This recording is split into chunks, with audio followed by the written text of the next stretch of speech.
Shalom, Bapak, Ibu, Saudara-saudara yang dikasihi Tuhan. Pada saat ini, sebelum kita mendengarkan firman Tuhan, mari kita bersatu di dalam doa. Bapak yang baik, terima kasih Tuhan karena pada hari ini kami boleh melakukan kegiatan-kegiatan kami ya Bapak. Kami masih boleh menyibukkan kami dengan setiap aktivitas dan tanggung jawab kami ya Tuhan.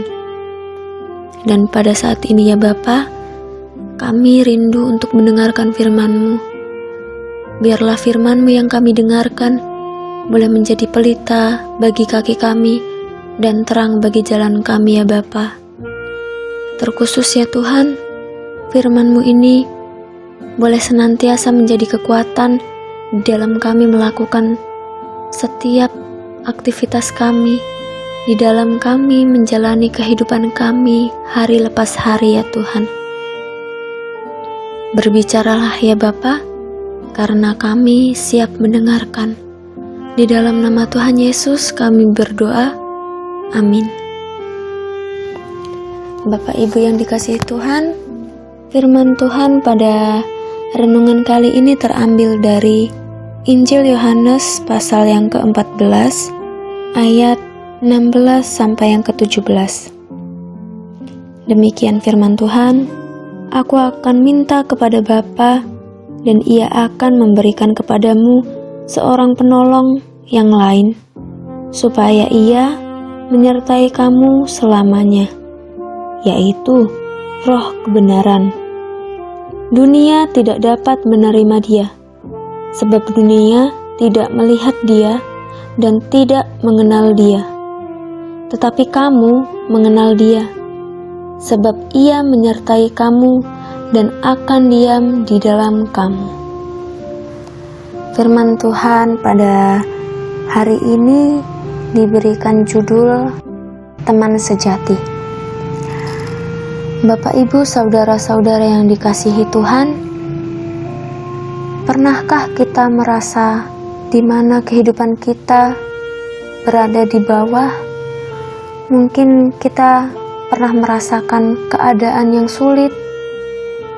Semua jalan serasa tertutup saat kita ingin mencari jalan keluar dari suatu masalah yang sedang dihadapi.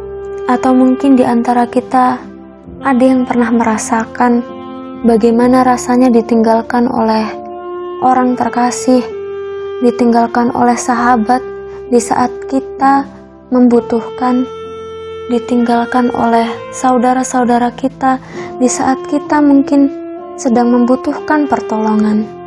Mungkin sebagai manusia kita pernah merasakan hal itu, atau bahkan mungkin di antara kita ada yang pernah merasakan hal yang jauh lebih parah dibandingkan itu.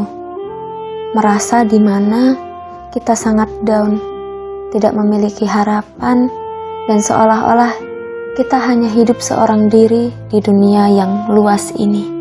Ya, Bapak, Ibu, Saudara-saudara, pada saat itu murid-murid juga merasakan hal yang demikian.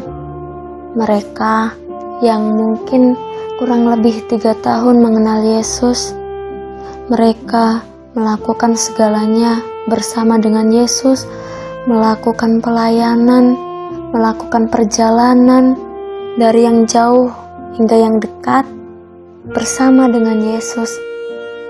Mereka bahkan juga menganggap Yesus sebagai seorang saudara. Namun, pada saat Yesus kembali naik ke surga, mereka merasa seolah-olah mereka menjadi sendiri.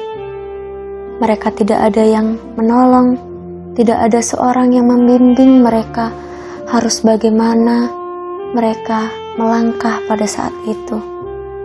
Sehingga pada saat itu Tuhan Yesus berfirman kepada para murid-Nya, yaitu, "Aku akan meminta kepada Bapa, dan Ia akan memberikan kepada kamu seorang penolong yang lain, supaya Ia menyertai kamu selamanya." Di situ Tuhan Yesus memberikan keyakinan kepada para murid bahwa meskipun Yesus sudah naik ke surga, meskipun Yesus tidak akan lagi bertemu dengan murid-muridnya, namun Yesus berjanji kepada mereka, yaitu memberikan seorang penolong bagi para murid, sehingga para murid meskipun ditinggalkan oleh Yesus, mereka tidak akan pernah sendirian. Mereka akan tetap ada yang menolong, ada yang membimbing, dan yang terkhusus adalah penolong itu bukan berasal dari dunia, penolong itu bukan berasal dari makhluk-makhluk lain atau bukan manusia biasa, melainkan penolong itu sama seperti Yesus, sama seperti Bapa, yaitu adalah Roh Kudus sendiri yang datangnya dari Bapa juga sama seperti Yesus. Bila kita melihat di dalam bahasa asli,